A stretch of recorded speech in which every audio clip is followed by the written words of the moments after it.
నమస్తే. ఓం శ్రీ మాత్రే నమః. శ్రీ గురుభ్యో నమః.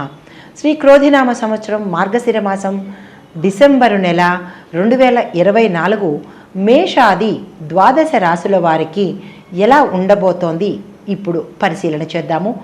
ముందుగా కర్కాటక రాశి వారికి గురుఫలం వలన బంధుజనులను దూషిస్తారు.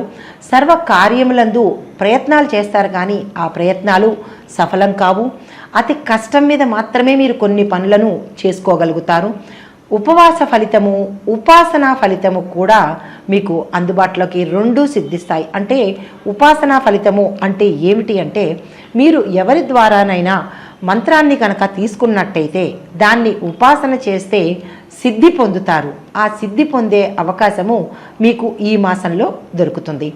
రాహు యొక్క ఫలితం వల్ల ధన ధాన్యముల యొక్క నష్టము, తలత్రిపుట, మనోవ్యాకులత, ఆరోగ్య భంగము, కార్యక్రమములందు అపజయము, ఆటంకాలు ఎదురవుతాయన్నమాట. కొంచెం జాగ్రత్తగా వ్యవహరించవలసిన స్థితి ఈ మాసము. అయితే కేతు ఫలితం వల్ల మనస్తాపనకు గురి అవ్వడము, సహోదరులతో, మీ అన్నదమ్ములు అక్క చెల్లెళ్లతో కలహాలు వచ్చే అవకాశం ఉంది. చాలా జాగ్రత్తగా వ్యవహరించండి. ప్రతి పని నెరవేరడము అతి కష్టం మీద జరుగుతుంది. కష్టాలు అనుకోకుండా మీకు కష్టాలు కావు, కానీ ప్రతిదీ కష్టంగా అనిపించే భావన కలుగుతుంది. అశుభ వార్తలు, అశుభ ఫలితాలు వినే అవకాశం ఉంది. చాలా జాగ్రత్తగా ఉండండి. మొత్తంగా ఈ రాశి వారికి జన్మలో కుజ, 5లో రవి, బుధ, 6వ ఇంట శుక్రుడు ఉండడం వల్ల భార్యా బిడ్డలతో వివాదము, విచారము కలిగే అవకాశం ఉంది. శత్రువుల పీడ, అనారోగ్యంతో బాధపడ్డము, బంధువులచే అనవసరంగా మాట పడ్డము, ధన వ్యయము, దేహానికి సంబంధించినటువంటి బాధలు ఈ రాశి వారికి ఏర్పడబోతున్నాయి. తర్వాత ధన విషయంలో మీకు రాబడి, ఏ మూలకంగానైనా ధన విషయంలో వచ్చే రాబడి మీకు మిశ్రమంగా వస్తుంది. మీరు ఆశించినంత వచ్చే అవకాశం కనబడట్లేదు. అయితే పెండింగ్ వ్యవహారాలు ఏమైనా ఉంటే కనుక ఒక పరిష్కారానికి ఈ మాసంలో వచ్చేస్తాయి. స్థిరాస్తిని అభివృద్ధి చేస్తారు. వ్యాపారము అభివృద్ధి అవుతుంది. ధన లాభం కూడా మీకు ఉన్నది. కుటుంబ సౌఖ్యము ఒకంత, అంటే అది కూడా మిశ్రమంగానే ఉంది, పూర్తిగా కాకపోయినా ఒడిదుడుకులు లేకుండా ఉంటుంది. వ్యవహారాల్లో జయం అవుతుంది. లీడర్లకు, డాక్టర్లకు, లాయర్లకు ధన సంపాదన చాలా ఎక్కువగా ఈ మాసం కనబడుతోంది. గృహ నిర్మాణ పనులు చేపడతారు. వాహనాన్ని కొనుగోలు చేస్తారు. గృహమునందు వివాహాది శుభకార్యాలు జరిపిస్తారు. శరీరము అనారోగ్యంతో ఒకంత ఇబ్బంది పడే అవకాశం ఉంది, కాబట్టి చాలా ఆరోగ్యం పట్ల శ్రద్ధ వహించండి.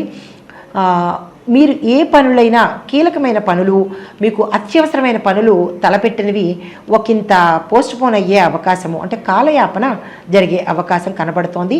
దాన్ని బట్టి మీరు ప్రణాళిక వేసుకోండి. అయితే ఈ రాశిలో ఉండే స్త్రీలకు అన్ని విధాల చాలా చాలా యోగదాయకంగా ఉందన్నమాట. వివాహం కావలసిన వారికి చాలా చక్కని మంచి సంబంధాలు కుదురుతాయి, కాబట్టి మీరు ఆ ప్రయత్నం మీద ఉండండి. తర్వాత ఈ రాశిలో ఉండే స్త్రీలు ఉద్యోగస్తులైతే కనుక మీకు మంచి మంచి ప్యాకేజీతో ట్రాన్స్ఫర్స్ అయ్యే అవకాశం కనబడుతోంది. భార్యాభర్తల మధ్య అన్యోన్యం, గతంలో ఏమైనా చిన్న చిన్న గొడవలు ఉంటే కనుక అవి ఇప్పుడు సమసిపోయి చాలా అన్యోన్యంగా ఉంటారనమాట. అయితే ఆరోగ్య విషయంలో మాత్రం స్త్రీలు చాలా జాగ్రత్తగా ఉండాలి. వైద్యపరంగా విపరీతమైన ఖర్చు చేయవలసి వస్తుంది, కాబట్టి మీరు ఏ విషయము అనేది మీరు యోచన చేసుకుని డాక్టర్ని మాత్రం తప్పనిసరిగా చూడండి. నెగ్లెక్ట్ అయితే మాత్రం చేయకండి. లేదు అంటే కనుక విపరీతమైన ఖర్చు అయ్యే అవకాశం కనబడుతోంది.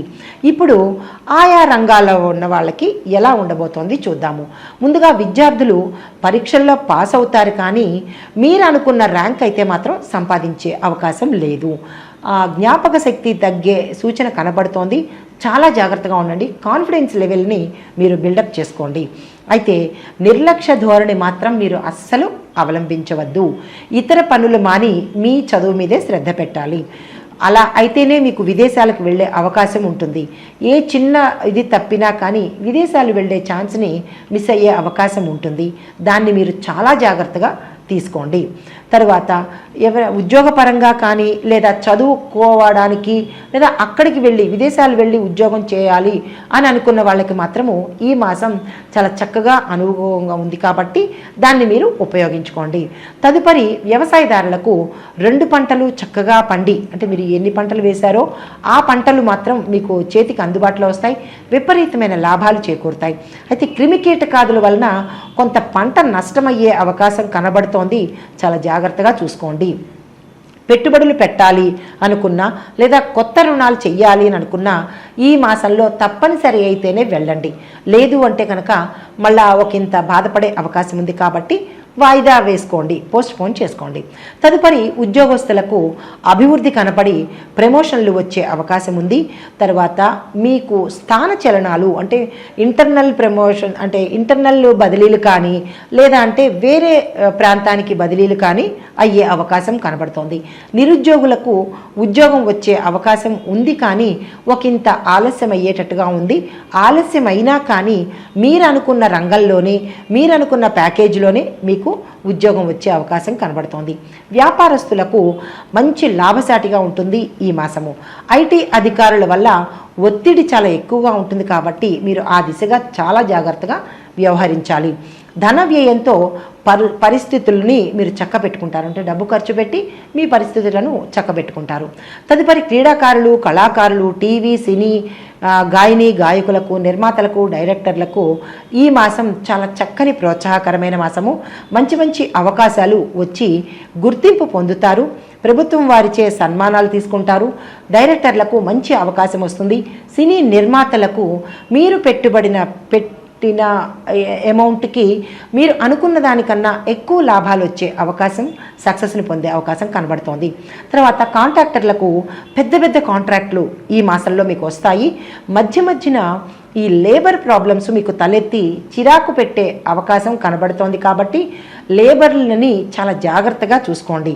వారు కనుక నిర్లక్ష్యం చేస్తే వారి వల్ల మీ పనులు ఆటంకమయ్యి అవి ఖర్చులు పెరుగుతాయి, అనుకున్న సమయానికి పూర్తి చేయలేకపోయామే అన్న మనోవ్యాధి వచ్చే అవకాశం ఉంది కాబట్టి ఆ దిశగా చాలా జాగ్రత్తగా వ్యవహరించండి. తర్వాత మీరు అనుకున్న సమయానికి మీకు విశేషమైన లాభాలు, డబ్బులు అందే అవకాశం కనబడుతోంది. బకాయి పడిన బిల్లులు, ఏమైనా పెండింగ్లో ఉన్న బిల్లులు కానీ మీకు సమయానికి చేతికి అంది వస్తాయి. తదుపరి రాజకీయ నాయకులకు ఆలస్యంగా వెలుగులోకి వచ్చే అవకాశం ఉంటుంది. ఎక్కడికి వెళ్ళినా గౌరవ మర్యాదలు పొందుతారు. అధిష్టాన వర్గం నుంచి మీకు మంచి పదవులు వచ్చే అవకాశం ఉంది. ప్రజాదరణ, ముఖ్యంగా ప్రతి ఒక్కరికి కావాల్సింది ప్రజల అభిమానం, అది మీరు చక్కగా ఈ మాసంలో పొందుతారు. దానికి అంటే ఒక్కొక్క చోట మీరు డబ్బు ఎక్కువగా ఖర్చు పెట్టవలసి రావచ్చు. అది అవసరమా కాదా అనేది మీరు యోచన చేసుకోండి.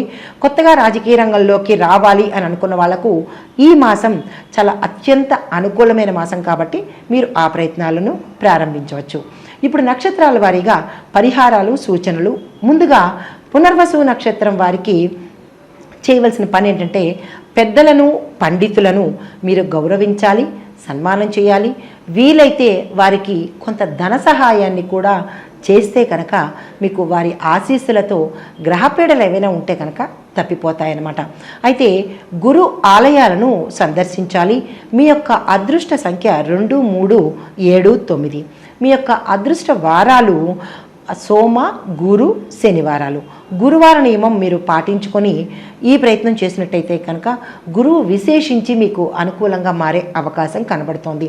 తదుపరి పుష్యమి నక్షత్రం వారికి చెప్పదగిన సూచన ఏంటంటే అనాథలను, వృద్ధులను సహాయం చేయండి, వారిని దర్శించండి. ఆ పలానా ప్లేస్లకి అంటే వారు ఉండే ప్రదేశాలకు వెళ్ళి వారితో కాసేపు టైం స్పెండ్ చేసి వారికి మీరు ఎంత ఇవ్వగలుగుతారో అంత సహాయం చేయండి. లేదా వారితో పాటు సమయాన్ని గడిపితే కనుక ఆ భగవంతుడి యొక్క అనుగ్రహానికి మీరు పాత్రులయ్యే అవకాశం ఉంది. తర్వాత శనివారం నాడు రావి చెట్టుకి ప్రదక్షిణాలు చేస్తూ చెట్టు మొదట్లో తీపి పదార్థాన్ని ఉంచండి. తీపి నీరుని మీరు అంటే పంచదార నీళ్ళు కానీ బెల్లం నీళ్ళు కానీ రావి చెట్టు మొదట్లో కనుక పోసినట్టయితే అక్కడ ఉన్న చీమలు కానీ అక్కడ ఉన్న క్రిమికీటకాదులు కనుక తిన్నట్టయితే మీకు గ్రహదోషాలు అనేవి పోతాయన్నమాట. మీ యొక్క అదృష్ట సంఖ్యలు 1, 3, 4, 9. మీ యొక్క అదృష్ట వారాలు ఆది, బుధ, శనివారాలు. అయితే తదుపరి ఆశ్లేష నక్షత్రం వారికి ఆకుకూరలను ప్రతి బుధవారం మీ యొక్క ఆహారంలో స్థానాన్ని ఇవ్వండి. అంటే ప్రతి బుధవారము ఆకుకూరలు మాత్రం తప్పనిసరిగా మీరు తినాలి. వీరి యొక్క అదృష్ట సంఖ్యలు 2, 3, 4, 5. అదృష్ట వారాలు ఆది, బుధ, శుక్రవారాలు. మొత్తంగా ఈ రాశి వారికి చెప్పదగిన సూచన ఏంటంటే శనికి అంటే శనేశ్వరుడికి 19,000 జపం చేయించండి. మీకు ఇక్కడ ఒక సందేహం రావచ్చు, మాకు నక్షత్రాలు తెలియవండి, పాదాలు తెలియవండి, మరి ఏం పరిహారాలు పాటించాలి అని అంటే కనుక మీకు నక్షత్రం తెలియకపోయినా మీరుండే అంటే పాదాలు తెలియకపోయినా అందుకే చెప్పదగినది ఏంటంటే ఈ రాశిలో ఉండే ప్రతి ఒక్కళ్ళు కూడా శనీశ్వరుడికి 19,000 జపం చేయించడము. తరువాత రాహువుకి శనివారం నాడు మినువులను దానంగా ఇవ్వండి. శనీశ్వర ఆలయాల దర్శనం చేయండి. అష్టాదశ పీఠాలను దర్శనం చేయండి. లేదు అష్టాదశ పీఠాలు దర్శించే అవకాశం మాకు లేదు అంటే అందులో ఏ ఒక్క 2, 3 అయినా మీ శక్తికి తగ్గట్టు ఆలయ దర్శనం చేయండి.